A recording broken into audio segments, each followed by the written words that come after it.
નમસ્કાર. આજના virtual classroom training સેક્શનમાં આપ સૌનું હાર્દિક સ્વાગત છે. હું હિરેન ધાંધલા આઈટીઆઈમાં ચાલતા ડ્રાફ્ટમેન સિવિલ ટ્રેડના topic types of recreation, landscaping, park and playground વિશે આજે માહિતી લઈશું. તો ચાલો જોઈએ. Types of recreation. આમાં આપણે પરિચય, મનોરંજનના પ્રકારો અને તેનું અલગ અલગ રીતે વર્ગીકરણ જોઈશું. પરિચય. આજકાલ માણસો નગરો અને શહેરોમાં વસવાટ કરવા ગયા અને ત્યાં શહેરી સભ્યતા અસ્તિત્વમાં આવી, જેને લીધે સાંસ્કૃતિક તથા આજુબાજુના નગરો પ્રદૂષિત થઈ ગયા. આપણે જાણીએ છીએ કે અત્યારે ધીમે ધીમે ગામડાઓમાંથી માણસો અલગ અલગ કારણોસર આર્થિક ઉપાર્જન અથવા અભ્યાસ અંતર્ગત શહેરોમાં વસવાટ કરતા થઈ ગયા છે. તેથી જે શહેરી સભ્યતા અસ્તિત્વમાં આવી છે તેનાથી સંસ્કૃતિ અને આજુબાજુના નગરો પ્રદૂષિત થઈ ગયા છે. તેમ છતાં માણસોને માટી સાથે સંપર્કમાં રહેવાની ઈચ્છા રહેલી છે, જેથી કરીને તમામ ટાઉન પ્લાનિંગમાં હંમેશા ઉદ્યાનો અને રમતના મેદાનોના રૂપમાં ખાલી જગ્યાઓ રાખવામાં આવે છે. જાહેર સ્થળોએ, ઇન્સ્ટિટ્યૂટમાં, શાળા કોલેજોમાં, એપાર્ટમેન્ટમાં, બંગલામાં, સોસાયટી જેવી મોટી સ્કીમોમાં, રેસ્ટોરન્ટ, રિસોર્ટ, અન્ય જાહેર સ્થળોએ રમતગમત માટે તેમજ બાળકોના મનોરંજન મળે તે હેતુથી પાર્ક અથવા પ્લેગ્રાઉન્ડ બનાવવામાં આવે છે. જોઈએ આપણે મનોરંજનના પ્રકારો. ખુલ્લી જગ્યાઓ દ્વારા આપવામાં આવતી સેવાઓના આધારે મનોરંજનના સ્વરૂપમાં તેઓને નીચે મુજબ વિભાજિત કરી શકાય છે. નિષ્ક્રિય પ્રકારનું મનોરંજન અથવા ઉદ્યાનો, સક્રિય પ્રકારનું મનોરંજન અથવા રમતનું મેદાન. નિષ્ક્રિય પ્રકારના મનોરંજન એટલે પેસિવ અને સક્રિય પ્રકારનું મનોરંજન એટલે એક્ટિવ. હવે નિષ્ક્રિયમાં ઉદ્યાનો આવે છે, જેમાં જે સ્થિતિમાં હોય એ સ્થિતિમાં રહે છે, જ્યારે સક્રિય એક્ટિવ પ્રકારના મનોરંજનમાં રમતનું મેદાન આવે છે, જેમાં આપણે અલગ અલગ એક્ટિવિટીઓ કરી શકીએ છીએ. નિષ્ક્રિય પ્રકારનું મનોરંજન અથવા ઉદ્યાનો. ઉદ્યાન એક એવી જગ્યા છે જે તાજી હવા અને શાંતિપૂર્ણ આનંદ આપે છે. શહેરી ઉદ્યાનોનું સ્થાન. શહેરી ઉદ્યાનોની સ્થાનની સ્થિતિ એવી હોવી જોઈએ જ્યાં ખૂબ જ કાળજીપૂર્વક યોજનાબદ્ધ બનાવવી જોઈએ, જેથી અવાજ, ધૂળ, સૂર્યની ગરમી અને હાનિકારક પવનો સામે એક પ્રકારના ફિલ્ટર તરીકે કામ આપે, મતલબ રક્ષણ આપે. હવે આપણે ઉદ્યાનોને એવી રીતે ટાઉન પ્લાનિંગમાં ગોઠવવા જોઈએ જેથી ત્યાં ઉદ્યાનોમાં વધારે પડતો અવાજ, ધૂળ, સૂર્યની ગરમી અથવા હાનિકારક પવનો ના આવે. એ રીતે આપણે ટાઉન પ્લાનિંગમાં ઉદ્યાનોનું સ્થાન નક્કી કરવું જોઈએ. હવે આ ઉદ્યાનોનું અલગ અલગ રીતે વર્ગીકરણ આપણે જોઈએ. લક્ષણો અનુસાર, હેતુ મુજબ. લક્ષણો અનુસાર બે ભાગ પડે છે: મનોરંજન પાર્ક અથવા થીમ પાર્ક. બીજું કુદરતી ઉદ્યાનો. હેતુ મુજબ ઉદ્યાનોનું વર્ગીકરણ. તેમાં પહેલું છે બોટનિકલ પાર્ક અને બીજું પ્રાણીશાસ્ત્રીય ઉદ્યાનો. તો ચાલો જોઈએ. કદ અનુસાર ઉદ્યાનોનું વર્ગીકરણ. નાના કદના ઉદ્યાનો, મધ્યમ કદના ઉદ્યાનો, મોટા કદના ઉદ્યાનો, આરક્ષણ ઉદ્યાનો અને રાષ્ટ્રીય ઉદ્યાનો. હવે આપણે સૌપ્રથમ ઉદ્યાનોનો લક્ષણો અનુસાર વર્ગીકરણ જોઈએ. કૃત્રિમ રીતે નિષ્ણાતો દ્વારા લેઆઉટ તૈયાર કરીને આ પ્રકારના ઉદ્યાનો બનાવવામાં આવે છે. અહીં ઘાસ, વૃક્ષો અને ફૂલોના વાવેતર સાથે કુદરતી વાતાવરણ તૈયાર કરવામાં આવે છે. તેમાં પાણીના ફુવારા તથા પૂલના સ્વરૂપમાં રજૂ કરી શકાય છે. હવે આ પ્રકારના ઉદ્યાનોમાં આપણે નિષ્ણાતો ટાઉન પ્લાનર દ્વારા તેનું લેઆઉટ તૈયાર કરવામાં આવે છે અને તે કુદરતી વાતાવરણ આપણે તૈયાર કરવામાં આવે છે. કેવી રીતે? તો ઘાસ, વૃક્ષો અને ફૂલોના વાવેતર કરીને આપણે કૃત્રિમ રીતે આ ઉદ્યોગો તૈયાર કરીએ છીએ અને એમાં પાણીના ફુવારા તથા પૂલના પણ તૈયાર કરવામાં આવે છે. યોગ્ય ડિઝાઇનની બેઠકો હોય છે. લક્ષણો અનુસાર ઉદ્યાનોનું વર્ગીકરણ 2 રીતે થઈ શકે છે: મનોરંજન પાર્ક અથવા થીમ પાર્ક. 2. કુદરતી ઉદ્યાનો. આપણે જોઈએ મનોરંજન પાર્ક અથવા થીમ પાર્ક. તે મનોરંજનના આકર્ષણ રાઇડ્સનું સમૂહ છે. તેમાં બાળકો માટે અલગ અલગ રાઇડ્સ, વડીલો માટે ટહેલવા માટેનો ટ્રેક હોય છે. મનોરંજન પાર્કમાં આપણે બાળકોનું અને દરેક ઉંમરના લોકોનું મનોરંજન લઈ શકે એ માટેનું એમાં આયોજન કરવામાં આવે છે, જેમાં બાળકો માટે અલગ અલગ રાઇડ્સ હોય છે, વડીલો માટે ટહેલવાની જગ્યાઓ હોય છે. આ પ્રકારના ટાઉન પ્લાનિંગમાં આપણે વ્યવસ્થા કરવાની હોય છે. જોઈએ આગળ. કુદરતી ઉદ્યાનો. આ પ્રકારના ઉદ્યાનોમાં કુદરતી વાતાવરણ અને સંસાધનોને તેની મૂળ સ્થિતિમાં જાળવી રાખવા માટે તમામ પ્રયાસો કરવામાં આવે છે. આ પ્રકારના ઉદ્યાનોને જાહેર ઉપયોગ માટે મૂકવામાં ઉદ્યાનોની મૂળ વિશેષતાઓ જળવાઈ રહે તે માટે જરૂરી ન્યૂનતમ ફેરફાર કરવામાં આવે છે. કુદરતી ઉદ્યાનો આ એ પ્રકારના ઉદ્યાનો છે જે આપણે કૃત્રિમ રીતે કંઈ ફેરફાર કરવાનો નથી અથવા આયોજન કરવાનું નથી, પરંતુ જે પ્રકૃતિ તરફથી આપણને મળ્યું છે તે કુદરતી વાતાવરણ જળવાઈ રહે તેનું આપણે ધ્યાન રાખવાનું છે અને એમાં બહુ મિનિમમ ફેરફાર કરીને આપણે એને ઉદ્યાન બનાવવાનું છે. હેતુ મુજબ ઉદ્યાનોનું વર્ગીકરણ. બોટનિકલ પાર્ક અને પ્રાણીશાસ્ત્રીય ઉદ્યાનો. તો ચાલો જોઈએ. Botanical park.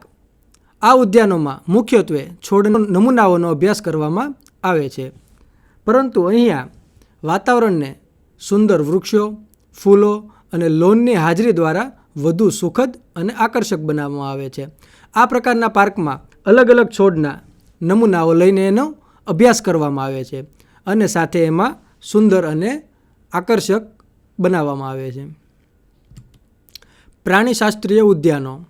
આ ઉદ્યાનોમાં પ્રાણી સંગ્રહાલય છે અને તે પ્રાણીઓ માટે વસવાટની સુવિધા પૂરી પાડવામાં આવે છે. પ્રાણી સંગ્રહાલયમાં પ્રાણીઓની જાળવણી માટે ઘરો તેમજ અન્ય સુવિધાઓ બનાવવામાં આવે છે. પ્રાણીશાસ્ત્રીય ઉદ્યાનોમાં પ્રાણીઓ માટે બધી સુવિધાઓ હોય છે. તેની માટે રહેણાંકની વ્યવસ્થા, તેના જમવા માટેની વ્યવસ્થાઓ. આ પ્રકારના ઉદ્યાનો જે હોય તેને પ્રાણીશાસ્ત્રીય ઉદ્યાનો કહે છે. હવે જોઈએ કદ અનુસાર ઉદ્યાનોનું વર્ગીકરણ. નાના કદના ઉદ્યાનો, મધ્યમ કદના ઉદ્યાનો, મોટા કદના ઉદ્યાનો, આરક્ષણ ઉદ્યાનો, રાષ્ટ્રીય ઉદ્યાનો. તો ચાલો એક એક વિશે પરિચય લઈએ. નાના કદના ઉદ્યાનો. આ ઉદ્યાનોનો વિસ્તાર 1 હેક્ટરથી 4 હેક્ટર સુધી હોઈ શકે છે. હવે 1 હેક્ટર એટલે 10,000 ચોરસ મીટર, સ્ક્વેર મીટર. મધ્યમ કદના ઉદ્યાનો. આ ઉદ્યાનોનું ન્યૂનતમ ક્ષેત્રફળ 12 હેક્ટર હોય છે. આ ઉદ્યાનોમાં બંને પ્રકારના મનોરંજન, એક્ટિવ અને પેસિવ, મતલબ નિષ્ક્રિય તેમજ સક્રિય બંને હોઈ શકે છે અને તેનું ક્ષેત્રફળ ઓછામાં ઓછું 12 હેક્ટર હોવું જોઈએ. મોટા કદના ઉદ્યાનો. આ ઉદ્યાનોનું ન્યૂનતમ ક્ષેત્રફળ લગભગ 40 હેક્ટર હોય છે. આ ઉદ્યાનોમાં તમામ પ્રકારના સક્રિય મનોરંજન જેવા કે ક્રિકેટ, બોટિંગ, સવારી, સ્વિમિંગ વગેરે અને વિવિધ પ્રકારના નિષ્ક્રિય મનોરંજનનો પણ સમાવેશ થાય છે. મોટા કદના ઉદ્યાનોમાં પ્રાણીશાસ્ત્રીય બગીચાઓનો પણ સમાવેશ થાય છે. હવે મોટા કદના ઉદ્યાનો એટલે કે 40 હેક્ટર જેટલી જગ્યાઓ હોય તે ઉદ્યાનોમાં આપણે આગળ જે જોયું તે પ્રાણીશાસ્ત્રીય બગીચાઓ પણ મોટા કદના ઉદ્યાનોમાં આવી શકે છે. આરક્ષણ ઉદ્યાનો. આ ઉદ્યાનોનું જરૂરી ન્યૂનતમ ક્ષેત્રફળ લગભગ 400 હેક્ટર હોય છે. આ ઉદ્યાનો મોટા ભાગે શહેરની બહાર આવેલા હોય છે, જે કોઈ એક કે એક કરતાં વધારે વિશિષ્ટ કુદરતી સંસાધનની જાળવણી કરવા માટે બનાવવામાં આવે છે. હવે આ આરક્ષણ ઉદ્યાનો તેનું ન્યૂનતમ ક્ષેત્રફળ 400 હેક્ટર હોવું જોઈએ. આથી જરૂરી છે કે તે શહેરની બહાર આવેલા હોય. રાષ્ટ્રીય ઉદ્યાનો. આ પ્રકારના ઉદ્યાનોનો વિસ્તાર હજારોથી લાખો હેક્ટરમાં હોઈ શકે છે. રાષ્ટ્રીય ઉદ્યાનોની મર્યાદામાં નદીઓ, જંગલો, ધોધ, પર્વતો, ઐતિહાસિક મહત્ત્વના વન્યજીવ સ્થળો, દરિયાકાંઠા વગેરે હોય છે. Gir forest national park Junagadh એ રાષ્ટ્રીય ઉદ્યાનોમાંનું એક છે અને તેનું ક્ષેત્રફળ 25,871 હેક્ટર છે. હવે રાષ્ટ્રીય ઉદ્યાનો જેમ આપણે જોઈએ છીએ તેમ હજારો હેક્ટરમાં હોઈ શકે છે. આથી હજારો હેક્ટરની અંદર તેની અંદર ઘણું બધું આવી જતું હોય છે, જેમાંથી આપણે જોયું નદી, જંગલો, દરિયાકાંઠા, આ બધું રાષ્ટ્રીય ઉદ્યાનોમાં સમાવેશ થઈ શકે છે. હવે અત્યાર સુધી આપણે જોતા હતા નિષ્ક્રિય પ્રકારનું મનોરંજન. હવે આપણે જોઈએ સક્રિય પ્રકારનું મનોરંજન અથવા રમતનું મેદાન. આદિમાનવ જાતના સમયથી મનુષ્યને પોતાને શારીરિક રીતે ફિટ રાખવામાં રુચિ છે. સક્રિય મનોરંજન દ્વારા તેઓ શારીરિક અને માનસિક બંને રીતે સારું સ્વાસ્થ્ય જાળવવામાં પોતાની જાતને વિવિધ મનોરંજનમાં વ્યસ્ત રાખવાના પ્રયત્ન કરતો રહ્યો છે. વ્યાખ્યા: રમતનું મેદાન એ ચોક્કસ ડિઝાઇન સાથેનું સ્થાન છે. આપણે જોઈએ રમતનું મેદાન એમાં ચોક્કસ સાઇઝ આવે છે, જ્યારે અગાઉ નિષ્ક્રિય પ્રકારના જે જોયા હતા આપણે તેમાં આપણે અલગ અલગ પ્રકારનું હોય છે. એમાં ડિઝાઇન મહત્ત્વની નહોતી અને આમાં મેદાનમાં ડિઝાઇન સાથેનું સ્થાન છે. જ્યારે માણસને ત્યાં રમવા માટે રમતના મેદાનો મળી રહે છે, જેથી વિવિધ રમતોમાં સક્રિય રીતે જોડાઈને પોતાની શારીરિક વૃદ્ધિ કરી શકે છે. રમતના મેદાનનું વર્ગીકરણ. 6 વર્ષ સુધીના બાળકો માટે રમતનું મેદાન કેવું હોવું જોઈએ? પ્રાથમિક શાળાના બાળકો માટે, માધ્યમિક શાળાના બાળકો માટે, યુવાનો અને પુખ્ત વયના લોકો માટે, ખાનગી ક્લબ, સંગઠિત રમતોનું કદ અને લેઆઉટ, આ પ્રમાણે રમતના મેદાનનું વર્ગીકરણ કરવામાં આવે છે. તો ચાલો શરૂઆતથી જોઈએ. 6 વર્ષ સુધીના બાળકો. 6 વર્ષ સુધીના બાળકો માટે રમતનું મેદાન તેમના ઘરની નજીક હોવું જોઈએ. તે તદ્દન સ્પષ્ટ છે. આપણે સમજી શકીએ છીએ કે 6 વર્ષ સુધી નાના બાળકો હોય તેને ઘરની આજુબાજુ મેદાન મળી રહે તો તેની સેફટી માટે પણ જરૂરી છે. 400 મીટરની ત્રિજ્યાના અંતર કરતાં વધુ રમતનું મેદાન દૂર હોવું જોઈએ નહીં, કારણ કે જો દૂર હોય તો સુરક્ષિત રીતે મુસાફરી કરી શકે તેવી અપેક્ષા રાખી શકાતી નથી. મતલબ કે જો 400 મીટર કરતાં વધારે દૂર હોય તો તેઓ સુરક્ષિત રહી શકે તેની આપણે અપેક્ષા રાખી શકીએ નહીં.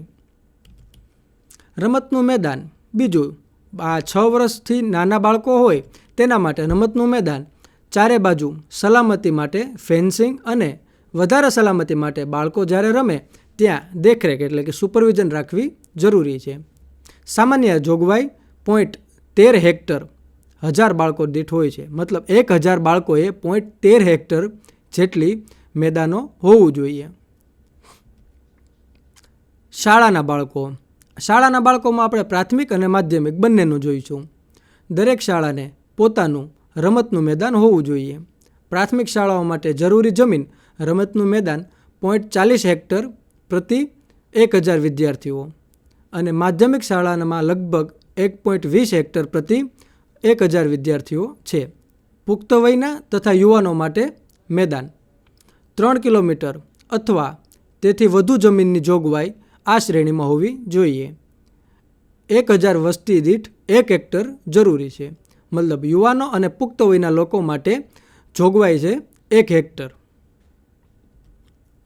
ખાનગી ક્લબ 100 સભ્યો દીઠ, આગળ આપણે જે પ્રમાણ જોયા તે બધા હેક્ટરના 1000 સભ્યો અથવા 1000 વ્યક્તિ દીઠ હતા, જ્યારે ખાનગી ક્લબમાં 100 વ્યક્તિ દીઠ 1.20 હેક્ટરના દરે જોગવાઈ કરવી જોઈએ. 6 વર્ષથી નીચેના બાળકો, પ્રાથમિક શાળાના બાળકો, માધ્યમિક શાળાના બાળકો, યુવાનો તથા પુખ્ત વય બધા માટે જો ટાઉન પ્લાનિંગમાં એકસાથે જગ્યા મૂકવી હોય તો એકસાથે જૂથબંધ કરવામાં આવે તો 1000 વસ્તી દીઠ જમીનનો એકંદર વિસ્તાર લગભગ 2.40 હેક્ટર જેટલો થવો જોઈએ. તેથી ખુલ્લી જગ્યા અથવા મેદાનો તે મુજબ આરક્ષિત હોવું જોઈએ. ટાઉન પ્લાનિંગ કરતી વખતે આ વસ્તુ આરક્ષિત હોવી જોઈએ. સંગઠિત રમતોનું કદ અને લેઆઉટ. એથ્લેટિક ક્ષેત્ર 400 metre, volleyball court, football, badminton આ બધાનું અલગ અલગ કદના ગ્રાઉન્ડ હોય છે. ચાલો તો જોઈએ લેન્ડસ્કેપિંગ. લેન્ડસ્કેપિંગમાં આપણે જોઈએ તેનો પરિચય. લેન્ડસ્કેપ આર્કિટેક્ચર એ આઉટડોર જગ્યાની ગુણવત્તાયુક્ત પ્રકૃતિને મનોહર દ્રશ્ય વિશે વિચારવાની છૂટ આપીને માણસને નજીક લાવવામાં મદદ કરે છે. એટલે કે લેન્ડસ્કેપ આર્કિટેક્ચર એ એટલી વિશાળ અને ગુણવત્તાયુક્ત પ્રકૃતિ જોઈને માણસને પ્રકૃતિની નજીક લાવવામાં મદદ કરે છે. આસપાસના ભૌતિક વાતાવરણ અને લોકો સાથે માણસનો સંબંધ લાંબો અને સહજ છે. ટેકરીઓ અને ટેકરીઓના ઢોળા ઉપર, નદી કિનારે, ઉદ્યોગોની આસપાસ, ખુલ્લામાં પ્રદૂષણ, અવાજ અને ધૂળને નિયંત્રિત કરવા માટે સામૂહિક વૃક્ષારોપણ ઉપયોગી જણાય છે. સામૂહિક વૃક્ષારોપણ તાપમાન અને ભેજને પણ નિયંત્રિત કરે છે. તેથી પર્યાવરણીય ડિઝાઇનના ભાગરૂપે ખુશખુશાલ, રંગીન અને પ્રેરણાદાયક લેન્ડસ્કેપ ઉત્તેજક વાતાવરણ બનાવે છે. કૂવા, આયોજિત લેન્ડસ્કેપ, સામૂહિક વૃક્ષારોપણ કાર્ય સાથે નગરો પર્યાવરણીય ફિલ્ટર તરીકે ઉત્તમ કામગીરી કરે છે. ચિત્રો, કવિતા, સાહિત્ય અને ફિલ્મોના માધ્યમથી ફૂલો અને છોડનું જતન કરવાની વૃત્તિ બાળપણથી જ વિકસિત થાય છે. બગીચાને ઘરના એક ભાગ તરીકે ગણવામાં આવે છે. ઘરની અંદર જે બગીચો હોય તે અને નગરોમાં જે ઉદ્યાન હોય તે એ ફેફસા તરીકે ગણવામાં આવે છે, જે નાગરિકો માટે સ્વચ્છ હવા પૂરી પાડે છે. હવે આપણે લેન્ડસ્કેપની વ્યાખ્યા જોઈએ. લેન્ડસ્કેપ ઇકોલોજી એ ચોક્કસ ઇકોસિસ્ટમ અને ઇકોલોજીકલ પ્રક્રિયાઓ વચ્ચે સંબંધમાં સુધારો કરવા માટેનું અભ્યાસ માટેનું વિજ્ઞાન છે. લેન્ડસ્કેપ મતલબ ઇકોલોજી અને ચોક્કસ ઇકોસિસ્ટમને પ્રક્રિયાઓ વચ્ચે સંબંધમાં સુધારો કરવા માટેનું વિજ્ઞાન છે. હવે લેન્ડસ્કેપના બે પ્રકારો છે, નરમ અને સખત. જે જોઈએ આપણે, કુલ લેન્ડસ્કેપ ડિઝાઇનને બે ભાગમાં વર્ગીકૃત કરી શકાય છે, નરમ લેન્ડસ્કેપ અને હાર્ડ લેન્ડસ્કેપ. નરમ અને હાર્ડ લેન્ડસ્કેપ વચ્ચે સુમેળના પરિણામે આનંદદાયક પેટર્ન અને નાના અથવા મોટા મનોહર પ્લોટ વિસ્તારો ઉપલબ્ધ થાય છે. નરમ લેન્ડસ્કેપ. સોફ્ટ લેન્ડસ્કેપમાં વૃક્ષારોપણ, વૃક્ષોના પ્રકારો, ઝાડીઓ અને વેલાઓની એકાત્મક પસંદગીનો સમાવેશ થાય છે. તેમાં ગ્રાઉન્ડ કવર, બગીચાઓ, ટેરેસ બગીચા બનાવવા અને તેમની જાળવણીઓનો પણ સમાવેશ થાય છે. જોઈએ આપણે નરમ લેન્ડસ્કેપમાં આપણે વૃક્ષારોપણ, વૃક્ષોના પ્રકારો અને ઝાડીઓ, વેલાઓનો એવી રીતે આપણે પસંદગી કરવી જોઈએ જેનાથી એક સરસ લેન્ડસ્કેપ તૈયાર થાય. Hard landscape. હાર્ડ લેન્ડસ્કેપમાં લોકો માટે જગ્યાની ડિઝાઇન અને રાહદારીઓની હિલચાલ સાથે સંબંધિત છે. તેમાં ફૂટપાથનો, સાયકલના માર્ગો, દૃશ્યની આસપાસના વિસ્તારો, ઇમારતો વચ્ચેની જગ્યા અને ઇમારતોના પ્રવેશદ્વાર વગેરેની ડિઝાઇન કરવા અંગેની યોજનાઓનો સમાવેશ થાય છે. લેન્ડસ્કેપિંગના મૂળભૂત સિદ્ધાંતો. લેન્ડસ્કેપિંગની હદ તેની આસપાસ રહેલા વિસ્તારો, ઇમારતોની ડિગ્રી અને પાર્કથી બદલાય છે. હાઉસિંગ કોમ્પ્લેક્સ, ઔદ્યોગિક સંકુલ, મનોરંજન ઉદ્યાનો, ઇમારતો પર ટેરેસ, હોટેલ કોમ્પ્લેક્સ, શહેરો અને અસંખ્ય વિસ્તારો લેન્ડસ્કેપિંગની હદમાં આવે છે. ગ્રાહકોની માંગ, બજેટ, જમીનની પ્રકૃતિ અને આબોહવા જેવા કેટલાક પરિબળો તેમાં સામેલ છે. કેટલાક સામાન્ય મૂળભૂત સિદ્ધાંતો જે લેન્ડસ્કેપિંગ કરતી વખતે આપણે ધ્યાનમાં રાખવાના હોય છે. પહેલાં જોઈએ યુનિટી, એકતા. છોડ, ઢાળ અને માળખા બધા સુમેળપૂર્વક સાથે કામ કરે છે. બીજું, સંતુલન. કેન્દ્રની બંને બાજુએ સમાન દ્રશ્ય સંતુલન બનાવવા માટે વનસ્પતિ, રંગ અથવા રૂપના સમૂહનો ઉપયોગ કરવો જોઈએ. ત્રીજું આવે છે પ્રમાણ. ઇમારતોના સ્કેલ, વૃક્ષો અને ઝાડીઓનું અંતિમ આકારને ધ્યાનમાં લેવામાં આવે છે. ચોથું આવે છે વિવિધતા. બનાવટ અને રંગમાં વિવિધતાવાળા વૃક્ષો અને છોડ માટે યોગ્ય પસંદ કરીને એકવિધ અસરને તોડીને આશ્ચર્યજનક લેન્ડસ્કેપિંગ બનાવી શકાય છે. તો વિદ્યાર્થી મિત્રો, આપણે આ લેક્ચરમાં જોયું types of recreation, landscaping, park અને પ્લેગ્રાઉન્ડ. Thank you.